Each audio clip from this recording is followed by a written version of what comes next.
Minha família adorava bridge, as mulheres então, bridge. Ou mesmo um pôquer no cassino. O baralho é um dos jogos mais populares, mais versáteis que existem. Vamos saber tudo sobre a origem e o significado das cartas do baralho com o empresário Fernando Bussab Saliba. Fernando, você é dinamarquês ou japonês? É uma mistura dos dois, né? Bussab Saliba. Então, ele é primo, né? Habib. Bom, Fernando, eu estava conversando contigo em off, que eu queria saber, na verdade, imagino como seja, mas você que está aqui para isso, vai me dizer, como é que surgiu isso, Fernando? Quem inventou o baralho? Como é que apareceu o baralho na vida? É impressionante, né? Hoje em dia é uma coisa tão comum, a gente encontra em todos os lugares, em todas as casas, sempre tem um baralho. E veio bem lá de trás, antes de Cristo mesmo já começam a aparecer. Antes de Cristo? Começam a aparecer já as primeiras cartas de baralho feitas pelos chineses. Eles inventaram, né, muita coisa, não poderiam deixar de... Com o gancho do papel, já tinham muita especialidade com papel, começaram a fazer as primeiras cartas marcadas. Ou seja, pedaços de papéis com pinturas, com marcações, mas para outro intuito. A ideia não era jogo, e sim adivinhar o futuro, fazer previsões. Ah, então essa coisa oracular, que muita gente diz, eu já ouvi muitas vezes isso, que o baralho tem essa origem pelos oráculos, né? O tarô. Exatamente. Então é verdade isso? Exatamente. Originalmente o baralho servia para adivinhações. Se funcionava ou não, realmente não dá para se dizer, afirmar com certeza. Tá. Mas com o passar do tempo, por volta de 1300, 1400, começou a levar o baralho, os turcos, os indianos, algumas raças diferentes começaram a levar o baralho da China para a Europa. Entendi. E a Europa mudou. Através dos franceses, ela definiu que o baralho seria para jogo e com 52 cartas, como é possível a gente ver aqui. Mas veja, mesmo assim, o tarô de Marseille, que é francês, e mesmo outros espanhóis que são famosíssimos e tal. Super famosos. Surgiram nessa época, século XIV, XV. Como variações do baralho criado na China inicialmente. Isso. Através Mas ainda da foi um lance Europa. adivinhatório ainda. Sim, com certeza, com certeza. Hoje em dia o tarô é super popular. Agora, na França é que viraram o disco? Viraram o disco. O baralho vai ter 52 cartas, vai ser composto de 4 naipes, que originalmente também, falando um pouco de naipes aí... Eu quero saber, como é que surgiram esses naipes? De segmentos da sociedade. Então, quer dizer, ouros... Fernando. Ouros. Ouro significava os varejistas, os comerciantes. Seriam os diamonds em qualquer outra língua que... Em inglês vem do diamonds, que significava o dinheiro mesmo. E popularmente é o balãozinho que todo mundo fala. Tá. Espadas, naturalmente, eram os militares, por formar uma espada. A árvorezinha, que é o paus, que todo mundo comenta, representava os camponeses. E copas, o clero. Então, basicamente, foi dividido nisso.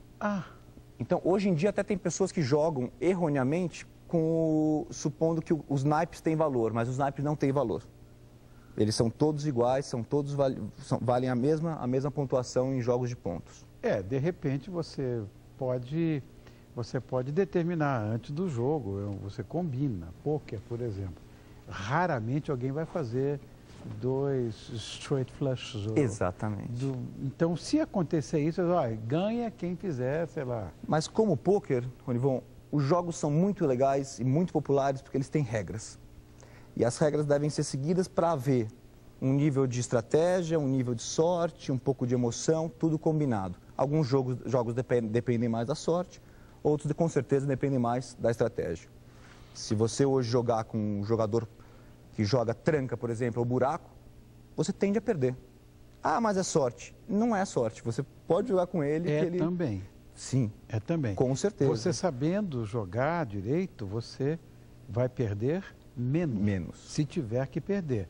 Mas jogo de baralho, Fernando, você sabe, é sorte também. Sim. Muita sorte. Muita sorte. Melhor que você jogue, né? Muita sorte. Esses jogos, por exemplo, tranca, buraco, você tem que estar atento a descarte o tempo inteiro. Olhando as cartas, para você saber quem está com quem, o teu parceiro, etc. mas muitas vezes você não tem a carta, ela não vem na tua mão. Não adianta. Eu acho que é por aí. Bom, nós ilustramos já, nem vi se nós ilustramos os naipes, se foi passado isso, que aqui eu estou vendo que tem uma ilustração. Nunca poderia imaginar que copas fosse ligada a clero. Imaginei que fosse uma coisa ligada, como é um coraçãozinho, e é hearts mesmo, exatamente. Né, e é care. Eu imaginei que fosse isso aí, ó, tá aí. Esses são os copas, exatamente. As copas e copas. Eu imaginei que fosse uma coisa ligada às coisas de emoção do coração, será? Casamento. Não, eles foram todos divididos baseado na sociedade. Então, clero da época. Os militares, os camponeses e os varejistas, os comerciantes, que são o dinheiro. Tá, e números? E, por exemplo, valete, dama, rei, o que significa todos isso? São, como você está colocando, traduções do inglês. Inclusive, baralho, que é curioso, só em português, cartas para jogar chamam baralhos. No mundo inteiro é playing cards, que seriam cartas para jogar, cartas para jogar em espanhol. Enfim, só em português que é baralho, que vem do termo embaralhar.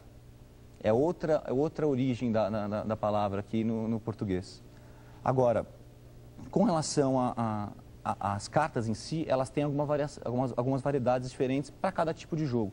Você comentou do valete, dama e rei. Tá. Eles são os números 11, 12, 13, por exemplo, em alguns outros baralhos. São a 11ª, 12ª e 13ª carta.